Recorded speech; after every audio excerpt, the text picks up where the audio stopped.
जाऊ दे.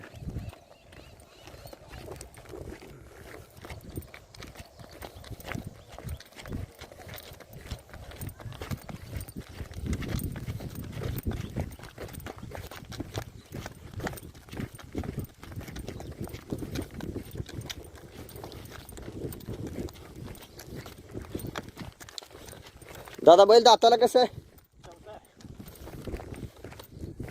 गया किती झाल्या आता बैलाच्या अंदाज? 300 गया. दर किती ठेवलाय? घ्या दादा फिरवून.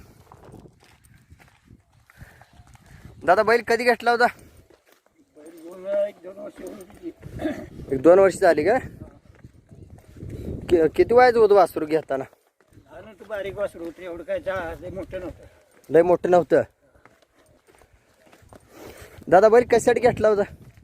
बैल पळवायसाठी घेतला होता. बर. जरा पायाला ते झाल्यामुळं ही गावावर चालू मग शर्यतीमध्ये इजा झाली. शरीरामध्ये इजा झालेली. परत तुम्ही ह्याला गाय भरवायसाठी ठेवला. गाय भरवायसाठी ठेवला. बरं, गाय भरवाय ठेवायला कोणी कोणी सांगितलं? मार्गदर्शन कोणाकोणाला लाभलं दादा? मार्गदर्शन काय असं आपले मळगे साहेब त्यांनी आपल्याला जरा चांगली माहिती दिल्यावर आम्ही हे केला. बरं. त्याच्यामुळं आपलं चांगलं झालं बैलामुळं. बरं झाले. होय, जाहिरात झाली.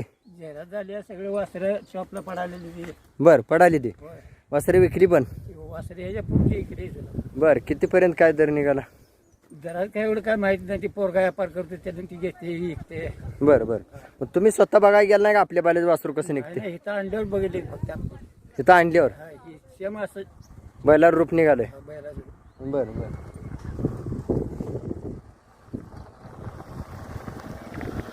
दादा बैल कोणत्या बैलाचा बैल आहे?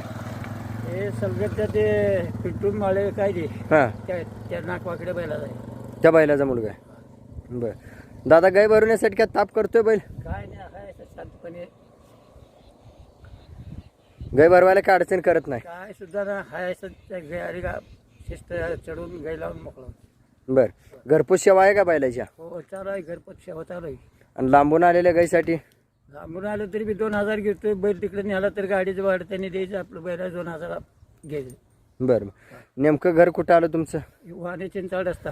वाणीचं जर असतं.